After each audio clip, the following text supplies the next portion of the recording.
Welcome to The Criminologist, the podcast dedicated to educating and entertaining our listeners. We bring you subject matter experts from around the world and share the latest and greatest evidence-based practices and interventions to help individuals desist from a life of crime and delinquency. Now, please, welcome the host of The Criminologist, Joseph Arvidson. Hello, and welcome to episode 207 of the Criminologist podcast. Happy to have you with us today. I am your host, Joseph Arvidson, and I am thrilled to have you with us today. In this episode, we dive into the transformative world of corrections reform with two incredible guests, Brian Koehn and Paul Sheldon. Brian Koehn is a veteran of the U.S. Marine Corps and the United States Army. Thank you for your service, Brian. Brian has dedicated over 28 years to the field of corrections, rising through the ranks from correctional sergeant to warden at 5 different facilities. Brian has become a leading voice in corrections reform. He is the founder of Social Purpose Corrections, an organization committed to bringing safety, wellness, hope, and compassion to the corrections industry through a total culture shift. Joining him today is Paul Sheldon, a collaborative fundraising development consultant with a focus on long-term sustainability, equity, and altruistic creativity. Paul's work with Dreamosophy, Roots of Success, the Insight Garden Program, and other initiatives showcase his dedication to personal and professional development within the corrections system. In our conversation, we explore the impact of dynamic security principles from the Norway model, the culture shift that Social Purpose Corrections aims to foster, and the innovative programs that are driving positive change in corrections. We are also going to touch on the more personal side of their journeys, including their experiences, challenges, and successes in the field. So, without further ado, let's dive into our conversation with Brian Koehn and Paul Sheldon, and I will see you all on the other side. Well, welcome back to the show to Brian Koehn and Paul Sheldon. Gentlemen, so great to see you both again. Great to have you back on the show now as not just co-guest, but also co-collaborators on some awesome things.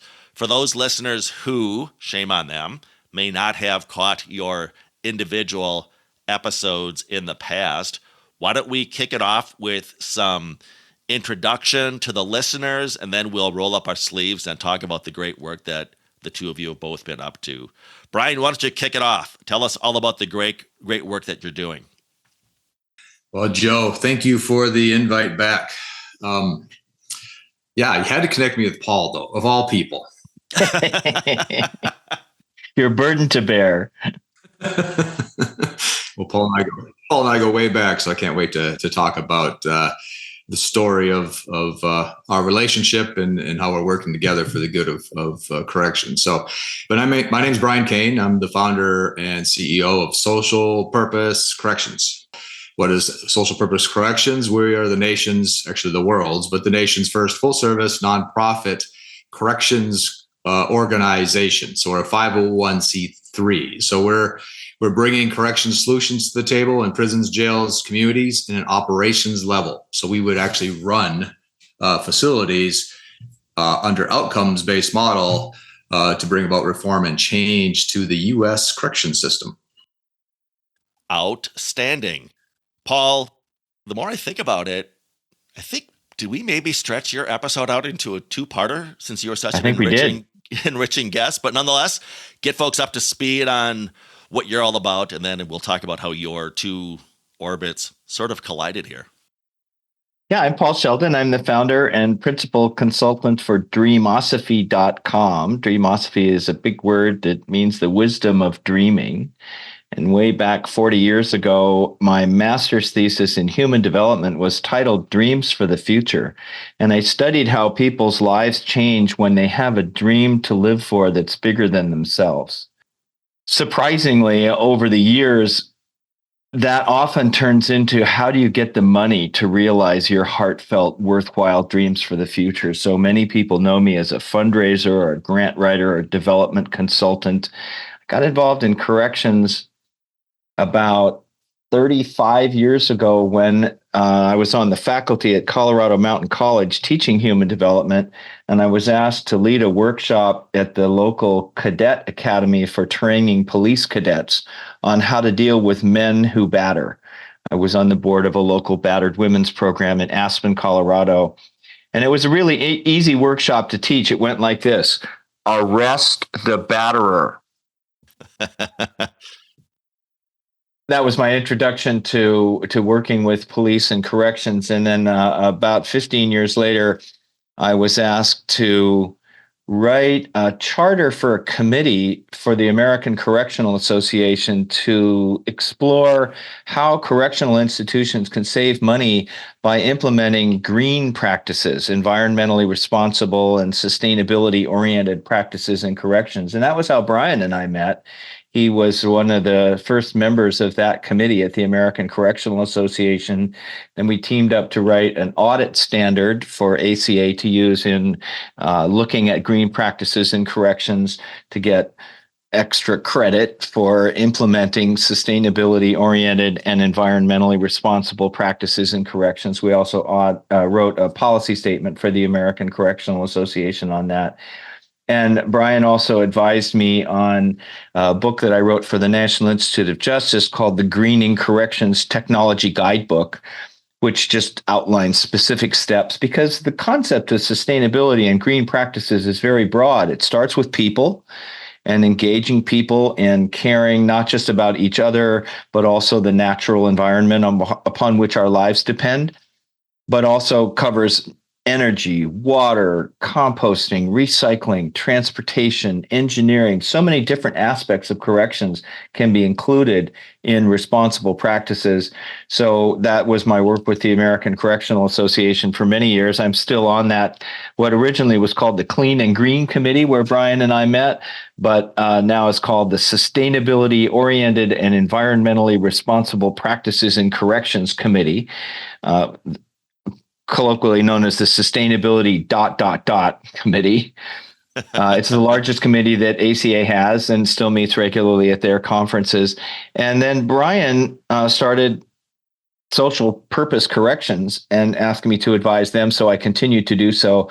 I would love to continue to help them raise millions of dollars to transform corrections to make it more humane and to be really embody treating staff and people in custody with dignity and respect and all the benefits that that can bring. I also serve as a development consultant for Golden Rule Reentry in Medford, Oregon, which is a trauma-informed program to assist formerly incarcerated people in getting reconnected to their communities. And I sit on the board of Planting Justice in Oakland, which employs formerly incarcerated people to transform lawns to food gardens and help people learn about food justice.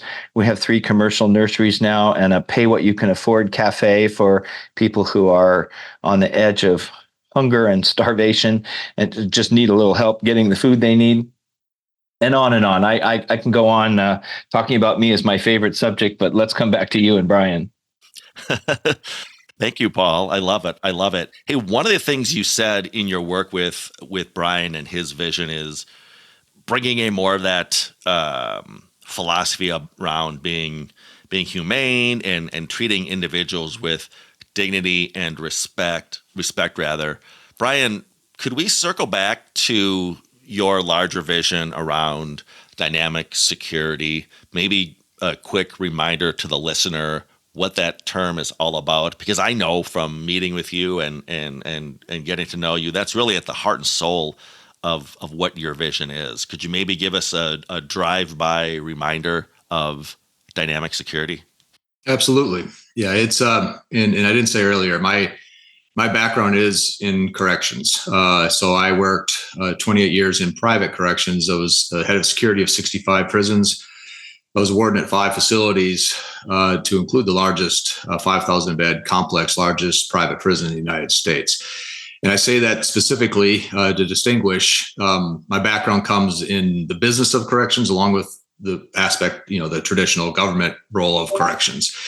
And so when you look at outcomes, and I think that's an important way to start the conversation. If you look at the outcomes of U.S. corrections, it's an F report card. It's a train wreck. And so there's really not an outcome that's favorable to corrections.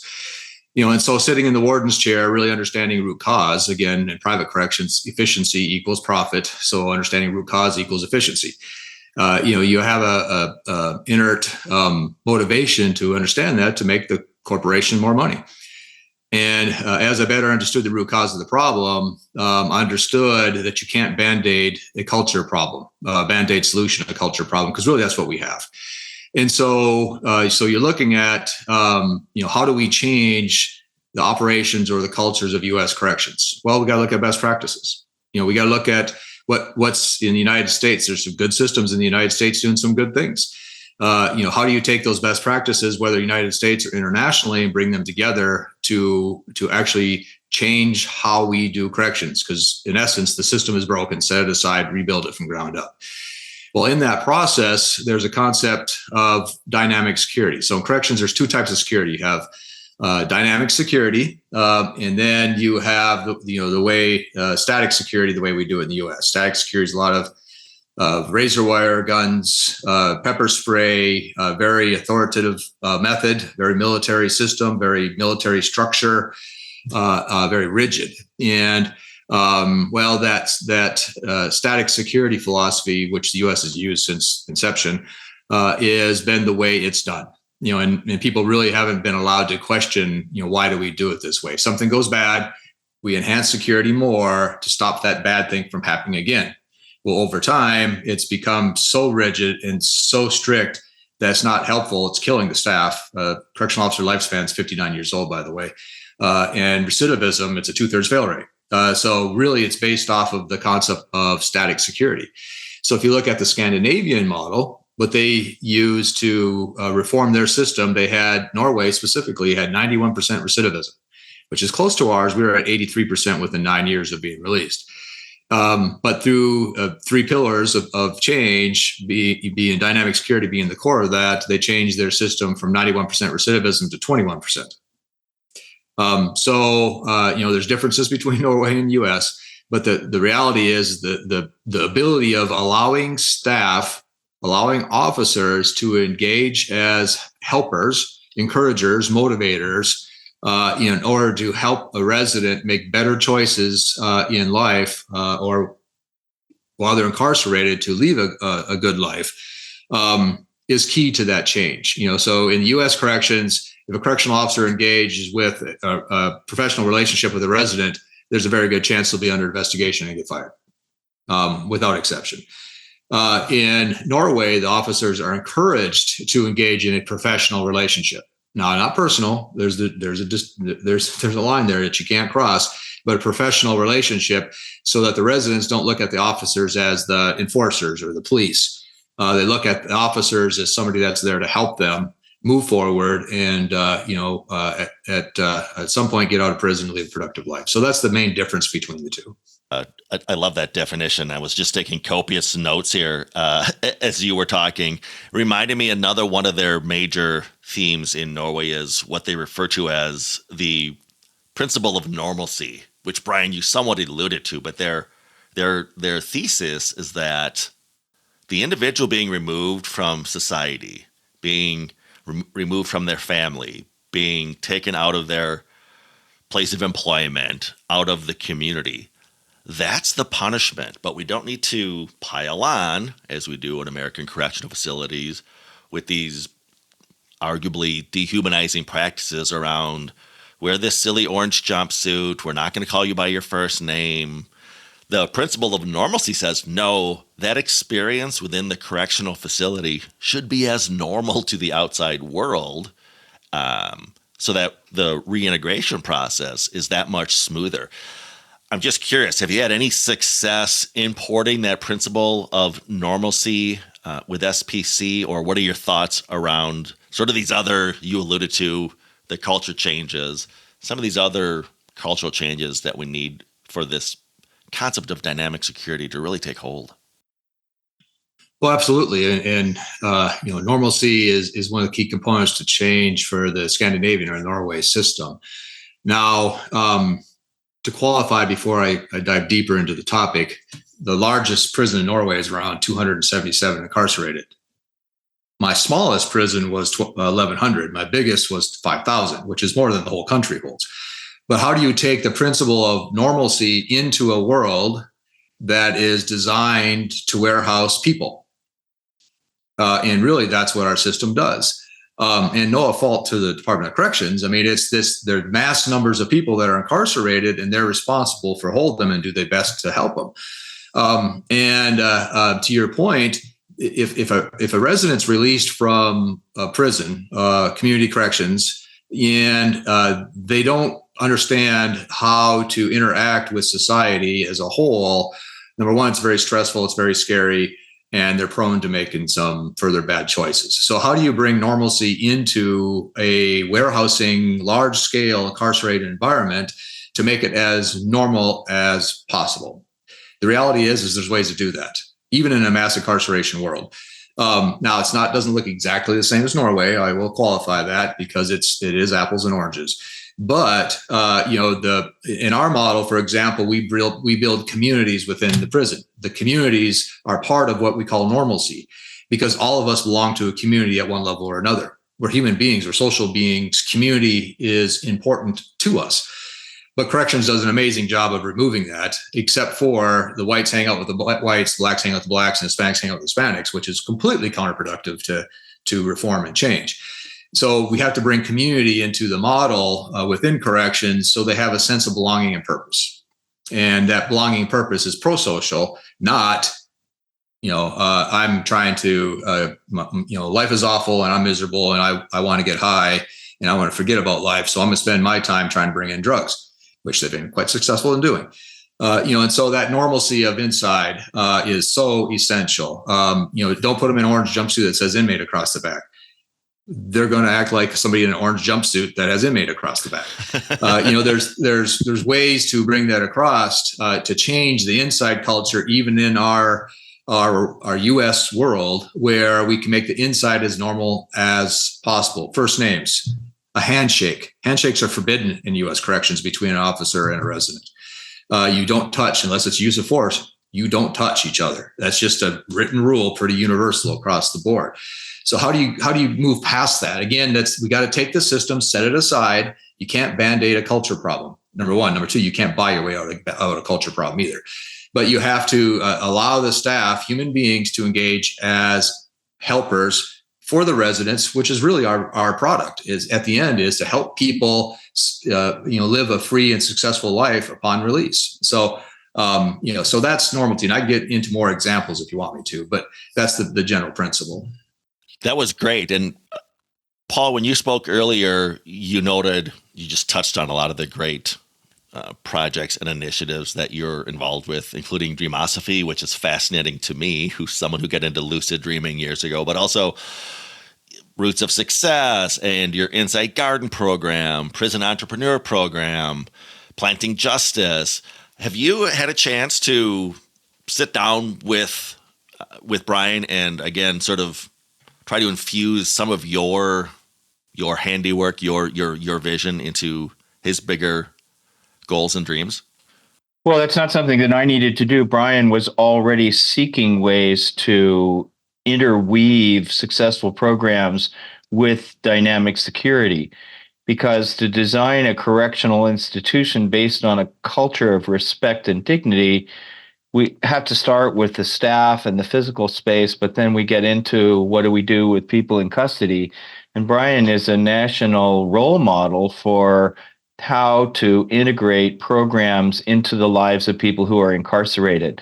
Incarceration is not and should not be warehousing, as Brian has said. It's not just about putting people on a rack and leaving them there for 3, 5, 10, 20 years, or putting them in solitary confinement to keep them out of trouble. We need to prepare them to return, because 95% of them will return to their communities. And so I've made a study of programs nationally, and not surprisingly, many of which are coming out of California, but there are other programs from around the world. And what I've noticed in talking with wardens like Brian and commissioners is that people who participate in self-improvement programs are going to be less likely to recommit crimes when they get out across the boards, almost no matter what the program is, whether it's a faith-based program or a gardening program or a horse care program or a literacy program or a job readiness program. As long as people are committed to improving themselves and learning, those are the people who are going to do better. So the question becomes, how do we inspire incarcerated people to participate in self-improvement programs and in educational programs, in job skill programs? And that's really the role of the institution, is to create an environment in which the time of incarceration becomes an opportunity to learn a more sustainable way of life. And that's what all of these programs do. Roots of Success is a wonderful example in Ohio and Oregon and Washington and other states, where originally Roots of Success was designed for community colleges as a job readiness program, but it wasn't difficult for them to adapt it to a correctional environment to prepare people to get jobs in the new green economy. Similarly, the Prison Entrepreneur Program provides a way for people in custody to work at a job that pays them some money, and part of that money gets deposited into a savings account that they can use to start their own business when they get out, so that while they're incarcerated, they can learn the skills and the knowledge necessary to become a small business person when they get out, which leapfrogs the barrier of having to check the box on a job application that says, "Have you ever been convicted?" An entrepreneur doesn't have to answer that question. They can offer a service or a product to the community that allows them to have passion for life and to have a vocation or a business that satisfies them and provides for their personal needs and their family needs, while also providing a service or a product to the community. So these programs are really wonderful. And Planting Justice does all of that, because they are developing businesses that employ formerly incarcerated people in things like nurseries and cafes and yard maintenance programs, and on down the list. There's so many programs that we can point to that are so wonderful. But the key element is, program is a verb. People who are in custody who get engaged in programming are the ones who are more likely to succeed, because they have something other than returning to their prior lifestyle and their prior circle of, quote, friends. When they get out, they have a vision for the future that is worth pursuing. I love speaking to visionaries such as yourselves, and asking them to sort of look into their crystal balls. How do each of you envision the future of corrections in America, knock on wood, if we continue down this path of integrating these principles of dynamic security? But more to the point, what are maybe one or two innovative approaches that you believe are really crucial first steps down this pathway? Yeah, where do I start?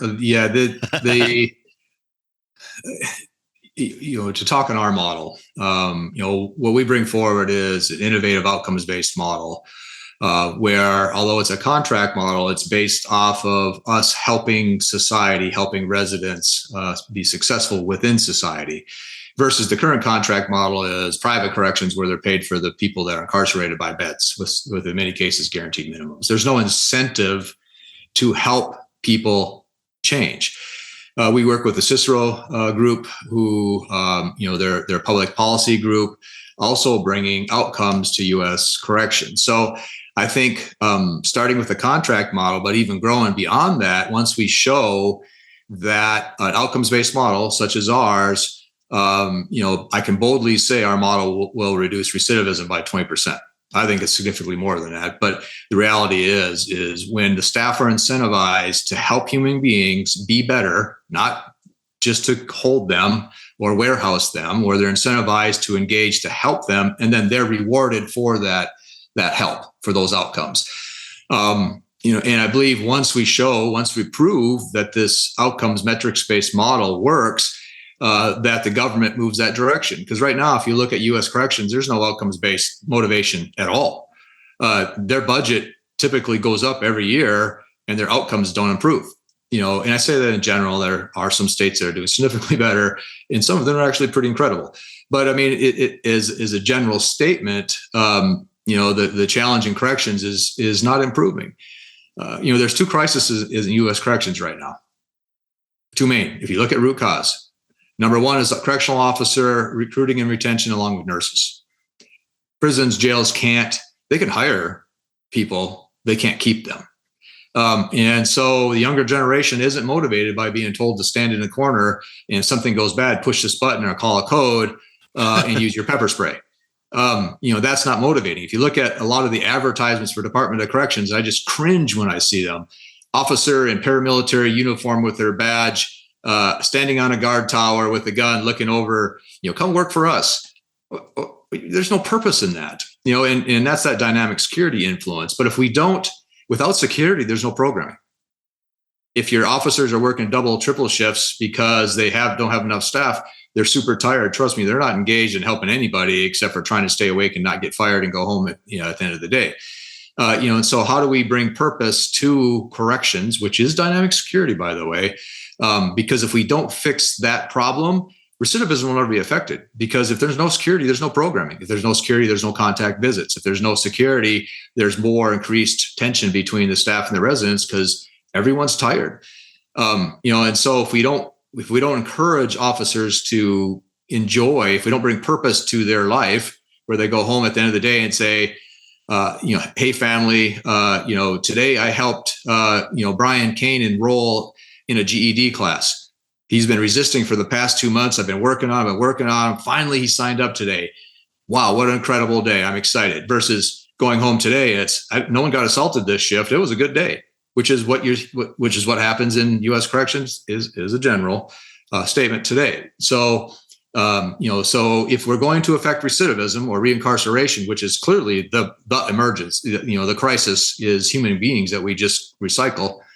By the way, Joe, did you know that 40% of the 2.2 million people we have incarcerated have 5 to 10 previous incarcerations?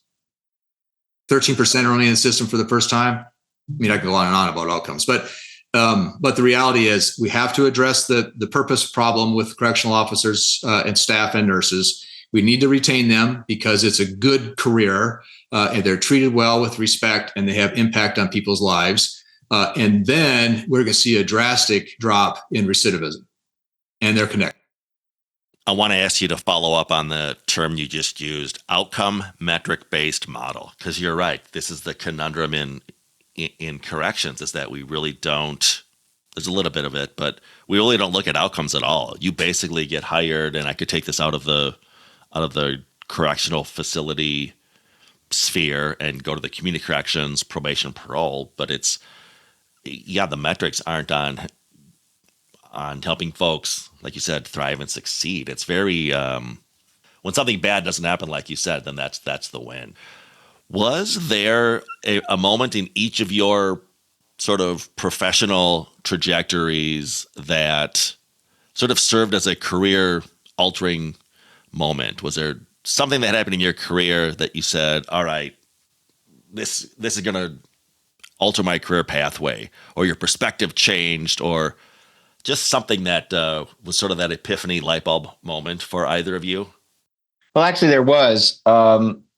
I was in Colorado working with Natural Capitalism Solutions on redefining value for American corporations to get beyond the notion that the purpose of a corporation is to maximize financial return for shareholders, to have a more benign and pro-social purpose for corporate activities. And we were working with Walmart on creating green jobs. and how to define what is a green job and what is a job that is environmentally and socially responsible. And a horseshoer in Colorado, actually, he's a farrier, which he doesn't just shoe horses, he makes the horseshoes, challenged me. He said, you think green jobs are the answer, but I'll tell you, there's one group of people that are not going to get green jobs, and that's people who've been in prison and in jail. And he said, if you really believe that green jobs are the answer, you'll create a program to train people while they're incarcerated to qualify for green jobs. And I took it as a dare. I ran around and raised a little bit of money, enough money for us to write proposals. And we created a really good program called Clean and Green Jobs to train cohorts of 25 incarcerated people on a variety of things: solar panels, wind turbines, insulating buildings, planting gardens. We were going to leave it up to the institution to decide what kind of green jobs training they wanted to offer. Unfortunately, we couldn't find an institution that wanted to invest $60,000 in creating a program like that. But along the way, seeking funding, I was introduced to some former presidents of the American Correctional Association, one of whom sat forward in a meeting and said, "Boy, I think all this green stuff is a bunch of hooey, but I think there's money on the table here and we ought to get some of it." And that was what led to the ACA Clean and Green Committee and meeting Brian and getting more involved in transforming prison culture to make it more humane and to look first at staff wellness as a way of protecting security, and then look at inmate programming or programming for people who are incarcerated in custody as a way of increasing the security and safety for the staff and the public. Brian, what was your aha moment that really sort of changed your career trajectory? I was actually sitting next to Paul. 2017, we were at ACA Clean and Green committee. I think Paul and I had been on it for 7 years together previously. The committee, rather large, room full of people, and they are bringing some nonprofits up in front of the group to talk about the benefits of their product that they were providing. And I remember sitting back, kind of listening to them, kind of not, because I've been on that committee for 7 years, and the idea entered my thought about what if somebody took the efficiencies of private corrections, because I know how much money private corrections makes because I was the warden responsible for making the money, so I saw the return on the operations for the privates. A little bit frustrated because I couldn't use that return to help people, because if it wasn't right by contract, we couldn't use it. I mean, it was going to the corporate office and going to Wall Street and going to fund the for-profit company. And so I think born out of some of those frustrations, I was sitting there and the idea popped in my head. It was almost like a lightning strike, but it was like, why doesn't somebody take the efficiencies of private corrections and apply them to a nonprofit model and reinvest the money into people and not Wall Street? It's one of those, your vision narrows and you don't see anything else. And for that moment in time, you're consumed in that thought. And I just remember sitting there shaking my head thinking, well, that's an incredible idea. I wonder if anyone else has done this before. And so if I recall correctly, I said something to Paul about, what do you think about this whole nonprofit idea? Paul affirmed it, saying, well, that's incredible. Went up to my hotel room and opened the computer and nonprofit corrections and, nothing. There's no precedence in the U.S. There's one in Belize. They have a nonprofit prison. Their only prison in Belize. Nothing, and I was thinking, this is an incredible idea. And be honest with you, I'd like to say it's my idea, but the reality is I'm a person of faith. I don't know that was my idea. I think it was an idea that was given to me. And then COVID happened. And so, although I went to the attorney and said, hey, will the IRS certify a 501c3 as a prison company? She started laughing at me. She said, you want to do what? I said, right. I said, she goes, Brian, I really don't think they're going to certify a prison company as a 501c3. I said, well, what would it cost me to find out? She said, $2,000. So, okay. So paid the money. And 3 months later, we were the nation's first 501c3 full service nonprofit corrections corporation. Then COVID happened and I didn't act on it because it's COVID. and not a lot happened. But once COVID started to die down, then we acted on the idea. In 2021 was the start. And so for the listeners out there, Brian, tell us about Capacity now. What's your vision? Where do you have projects on the horizon? What sort of impact have you made? Well, one thing, leaving the warden's chair. I was a prison fixer, so I was very good at operating prisons. But I didn't know that much about fundraising. I didn't know that much about the political beast.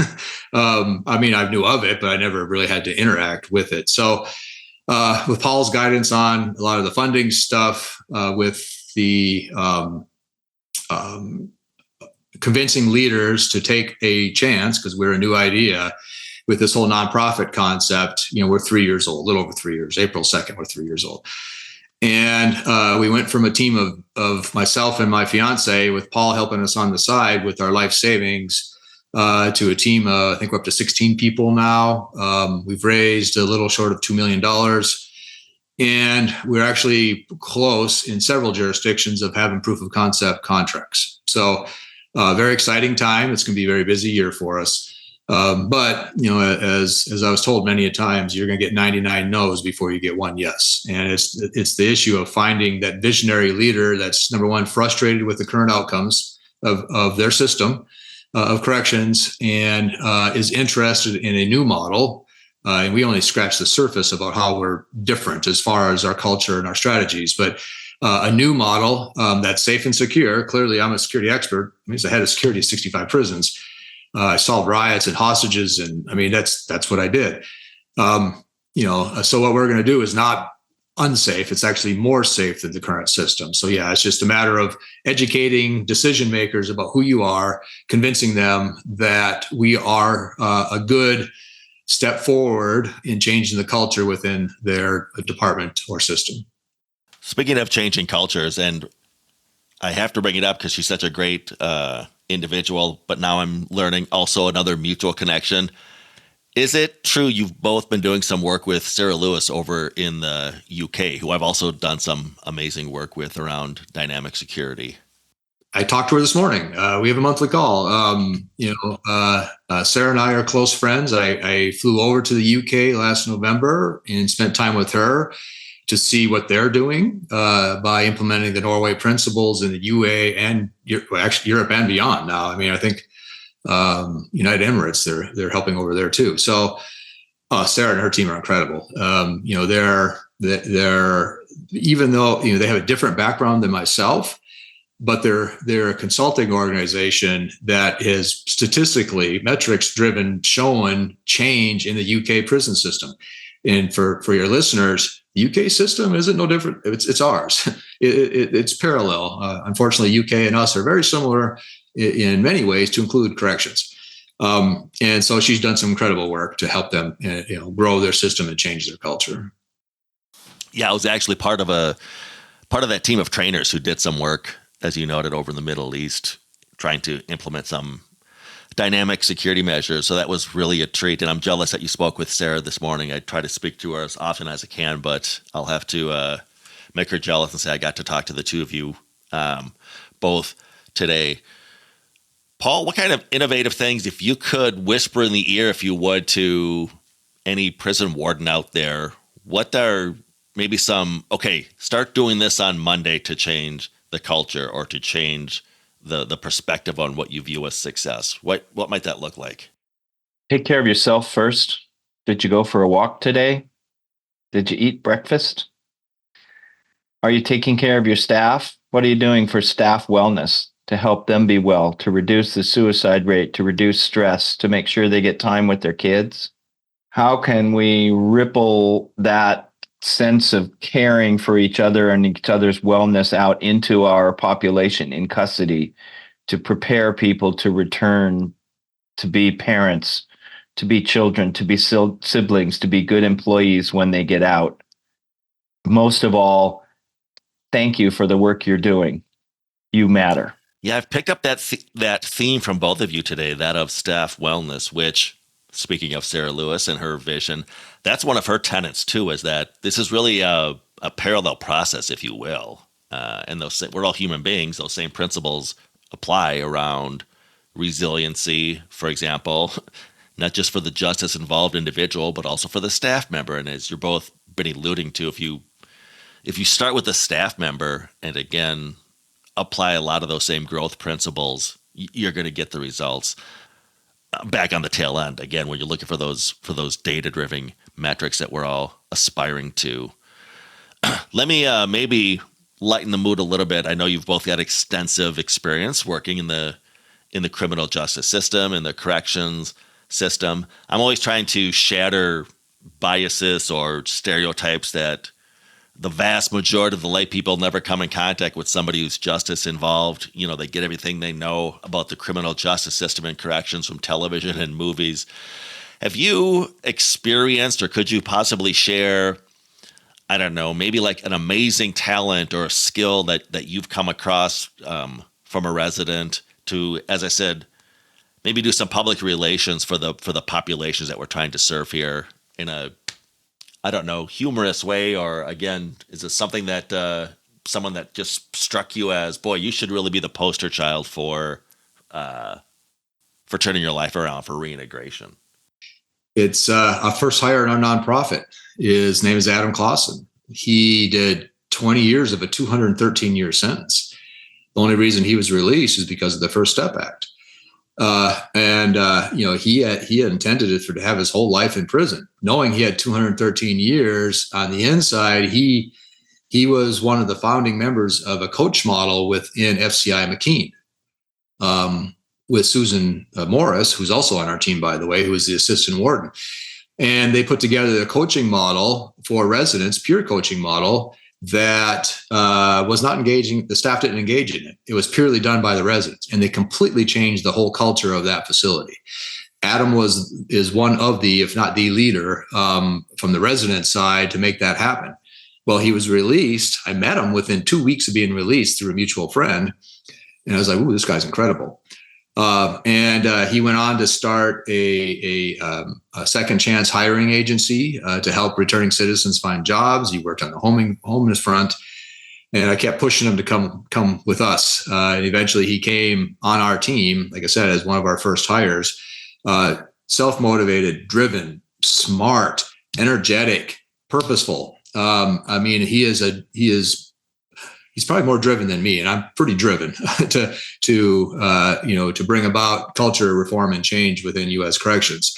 And from my experience of being a warden at 5 prisons with 16 different systems, customers, getting those on privates, I mean, I've talked to thousands and thousands and thousands of residents. And for those out there with the perception that everyone in prison is that they're bad people, they do bad things, I can tell you straightforward, they're good people that made bad choices.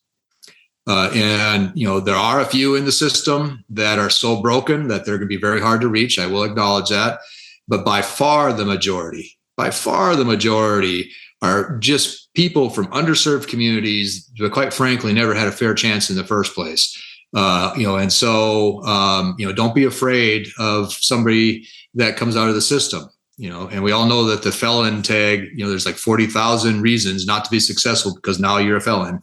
But be the change mechanism that gives these folks a chance, because I can tell you that they are good, decent people that are just looking for a fair opportunity for a good life. Yeah, thanks, Brian. I think that's the next frontier as well, is really leveraging those lived experiences, as you just articulated there. And I, at the risk of sounding like a broken record and citing Sarah Lewis again, I know she really puts her money where her mouth is, so to speak, in hiring a lot of folks with lived experience to be part of her team over there. So I see that as the next big trend, that we really need to get past that bias and just embrace those, sometimes folks I refer to as the true subject matter experts, right? Paul, did you come across an individual that you think, oh, we really need to celebrate this person's successes or showcase what they're all about as a, if nothing else, as a public relations coup?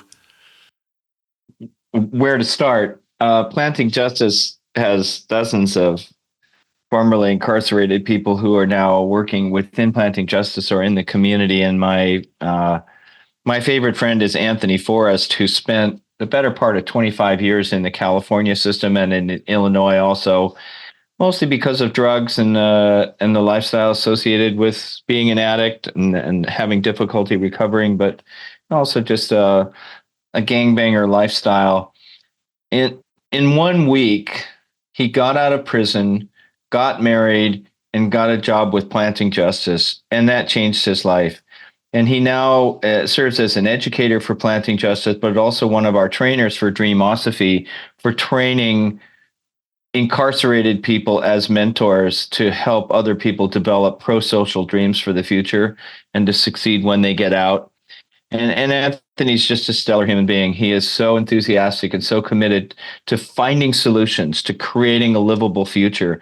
And I'll just give one other example. In Medford, Oregon, we have a young man named John Badger, who goes by the nickname Badger, who got out of prison and was literally homeless. And somebody on the street told him about Golden Rule Reentry. And I've helped Golden Rule Reentry obtain 3 houses to serve as transitional housing for formerly incarcerated people. So we got him into one of our houses, and spontaneously, without any request from us, he wrote us a letter saying that Golden Rule Reentry saved his life, because he said if it had not been for us, he would have been out on the street and back into drugs and probably dead. But because of Golden Rule Reentry, he has a job, he has a place to live, he's reestablishing relationships with his family and developing new friendships in the community. And it just gives us hope for the future when we see people who've overcome so many challenges still looking to the future to create a life worth living. And Abby Lewis, the founder and executive director at Golden Rule Reentry, is fond of saying, just because somebody has a past, it doesn't mean they don't deserve a future. Paul, you've mentioned Dreamosophy a few times, as have I. I'm fascinated by the topic. Could you maybe give a small synopsis of Dreamosophy, particularly within the context of corrections? Sure. Dreamosophy, as I mentioned, came out of my master's thesis studying how people's lives change when they have a dream to live for. So we look to the wisdom of dreaming, not just dreams that we have when we're asleep, but that the dreams that we have for a livable future.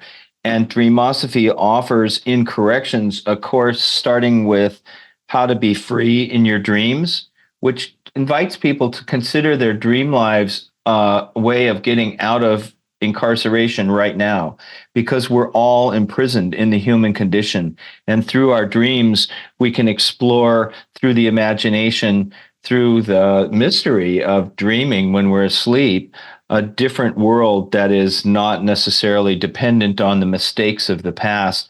We also offer a course called Untangling Relationships, which is very popular as a staff wellness program to help people recognize their inherent responsibility for their own participation in their relationships. We had one warden in Ohio say that he was using that Untangling Relationships course to work with their most difficult population, 18 and 19-year-old gang-involved youth. And he said that that program was so popular that people were literally crashing the course. They couldn't get on a waiting list, so they would just come to the sessions anyway. And he said it was transforming the whole culture of the institution.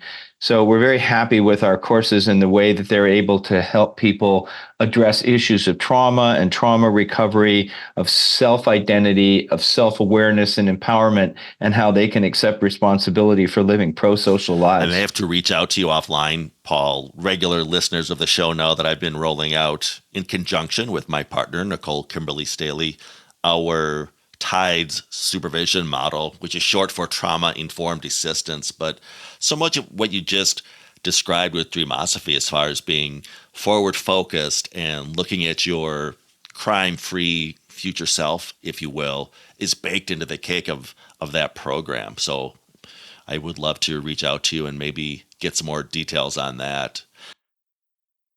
Sure.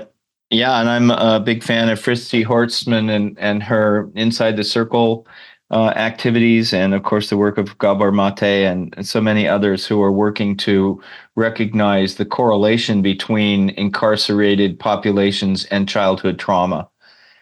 And not just childhood trauma, but I remember seeing one study a couple of years ago that 85% of the women incarcerated in Ohio have been trafficked for drugs, sex, or both.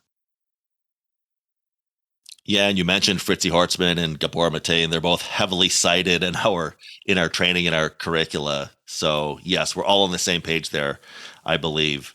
So I mentioned earlier that a lot of the folks in the public, unfortunately, get everything they know about corrections from watching television or the movies.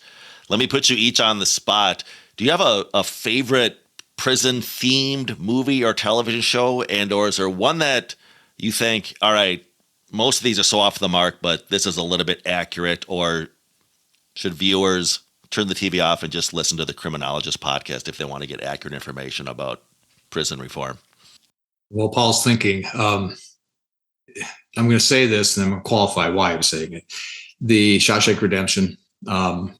It's although being a prison warden 5 times older, how they portray the prison warden, that is a little offensive, to be quite frank with you. But the operation of the facility and the interactions between the staff and the residents is real. As much as I'd like to say it's all Hollywood, but the conflict, the power struggles of officers versus residents, the power struggles within the residents, that although it's not as prevalent, I think, is what the show portrays, but the reality is that's life in prison. I mean, and some of the things they do, like the friendship between an African American and a white inmate, you don't see as much as that because they do separate by race, and obviously there are exceptions to it. But Shawshank Redemption is my favorite movie of all movies. Again, I don't like the corrupt warden because obviously it gives a bad name to us wardens, but yeah, if you had to give me one, the early me would say that's not real, that's not true. But after working in corrections for a long time, there's a lot of truth to some of the things happening in Shawshank Redemption. Yeah, one of my favorite films as well. I'm going to go non-linear on you, Joe. Some people say that the U.S. prison system is the largest provider of mental health care in the United States today. And my favorite movie about mental health institutions is The King of Hearts. It's hard to find. An old movie set in World War I about a town in southern France where the soldiers get confused with the town population and the occupants of the local insane asylum. And it's well worth watching if you can find it. And the other one that I think is a testament to the power of film to change people's values and their perception is A Clockwork Orange. Great film. Yeah. I'm going to track down King of Hearts. I highly recommend it. Brian, I'm going to obviously leave the web link for social purpose corrections in the show notes of this podcast. But if there's a listener out there who's gotten curious or even motivated to join the cause, what are some things folks could do other than, of course, visit your website? But any advice to those listeners who are on board with what you're all about? Absolutely. We're challenging assumptions, and we're I served in the Marines, so I do use a little bit of military analogies every now and then, but we're fighting uphill here. The reality is that's okay. And our team recognizes that this is a noble cause, and we're going to impact millions before our time is done. So most of our team, good number of our team are volunteers right now, working towards getting our proof of concept contracts. So if you have an expertise that you'd like to bring to that table, please reach out to me. It's most of our business model right now is people volunteer initially, and then they move into a paid spot. There are exceptions to that because there are some, especially if you're coming straight out of prison, and we are definitely a second chance employer. In fact, we're a priority for second chance employing. Sometimes you just can't, you got to pay your rent and buy food. But yeah, if you're interested in helping us, if you are motivated resource wise, clearly fundraising is important to us. We will be a self-funded nonprofit once we get our contracts. But again, we're fighting an uphill battle, and financial resources equals support. Especially in the political world, you have to make a whole lot of friends, and paying to get there, and travel and entertainment and all that stuff to build that ground game, which is critical to getting these contracts, is helpful. So if you're interested in donating, please consider us as one of the top people. If you're interested in an organization that's really going to impact millions of lives, it's us. So please give us a hand. Yes, please do. Yeah, and absolutely supporting Brian is a great thing to do, and social purpose corrections. If you'd like more information from me about any things we've talked about, my email is paul@dreamosophy.com. Dreamosophy rhymes with philosophy. It's the word dream, and osophy.com. And if you're interested in reentry or the work of Golden Rule Reentry, if you're in Oregon, you can also reach me at paul@goldenrulereentry.org. And really what matters is that you find something to do. It doesn't matter what you do. It matters that you do something. So contact your local jail, the nearest prison, somebody you know or who has a relative who has been incarcerated, and offer to help. And the divine spirit will guide you in the proper direction. What great words of advice, Paul. I can't think of a greater way to end this amazing episode with Paul Sheldon and Brian Koehn. And yes, I will leave web links and contact information in the show notes of this episode. Gentlemen, I look forward until we do this again. In the meantime, keep fighting that uphill battle, and you're on the right side of right. So we'll see you next time, folks. Have a great weekend. Thanks, Joe. Brian, always a pleasure. I'm going to jump to my 11 o'clock finance committee meeting for Planting Justice. And I hope to see you both soon. And thanks for mentioning Sarah Lewis. She's awesome.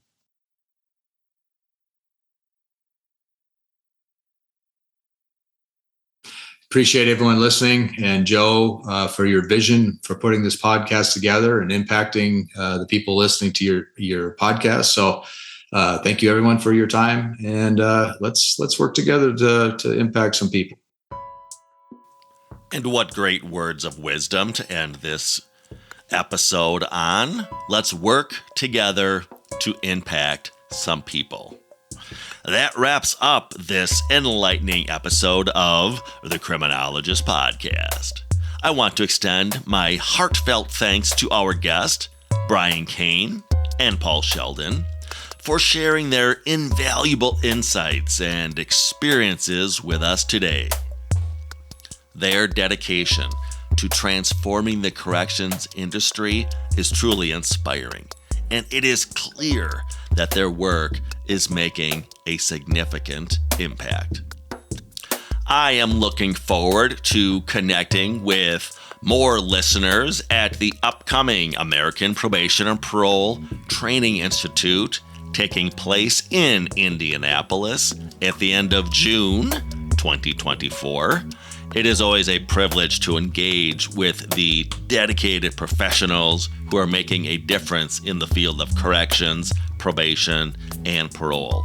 In fact, I will be moderating a discussion at APPA between Joe Winkler from the Florida Department of Corrections and Iuliana Carbonero, who's going to be joining us all the way from her home in Romania, where she is involved heavily with their probation services. If you are attending APPA in Indianapolis, please swing by, say hello, make an effort to attend our presentation. As always, thank you for tuning in. If you enjoyed this episode, please consider leaving a review and sharing it with your network. Stay tuned for more thought-provoking conversations and insights in our future episodes. You heard me reference the TIDES supervision model, short for trauma-informed desistance. Hey, feel free to visit our website, thetidesllc.com. That's thetidesllc.com for all sorts of great information on that innovative approach to supervising justice-involved individuals. If you have questions or comments as to the podcast, feel free to contact the podcast through our email of thecriminologistpodcast@gmail.com. That's thecriminologistpodcast@gmail.com. Remember to follow us through our Facebook and Instagram pages at The Criminologist Podcast. New fun images are being added all the time to those feeds. You don't want to miss out. You can also connect with me, Joseph Arvidson, or Brian Koehn, or Paul Sheldon on LinkedIn. Hey, lastly, if you've not already done so, check out and subscribe to our YouTube channel, The Criminologist, for additional content as to the themes of this program. And if you believe in what we're doing on the show, if you're part of the movement, please spread the word, tell a friend or a coworker or a colleague about us, ask them to subscribe to the podcast, and of course, do so yourself if you've not already done so. And always remember, folks, there's no them, there's only us. Well, over time, it's become so rigid and so strict that's not helpful. It's killing the staff. Correctional officer lifespan is 59 years old, by the way. And recidivism, it's a 2/3 fail rate. So really, it's based off of the concept of static security. So if you look at the Scandinavian model, what they used to reform their system, they had, Norway specifically, had 91% recidivism, which is close to ours. We were at 83% within 9 years of being released. But through 3 pillars of change, being dynamic security being the core of that, they changed their system from 91% recidivism to 21%. The Criminologist Podcast is a production of the Paragon Group, LLC. For speaking engagements, interviews, program design, or training opportunities, please visit us at theparagongroup.llc.com. If you enjoyed the show, you can find more content and videos on our YouTube channel, The Criminologist. Don't forget to like and subscribe. Both the Criminologist Podcast and the Criminologist channel are brought to you by the Criminologist Media Group. Be sure to give us a 5-star review, and thanks for listening.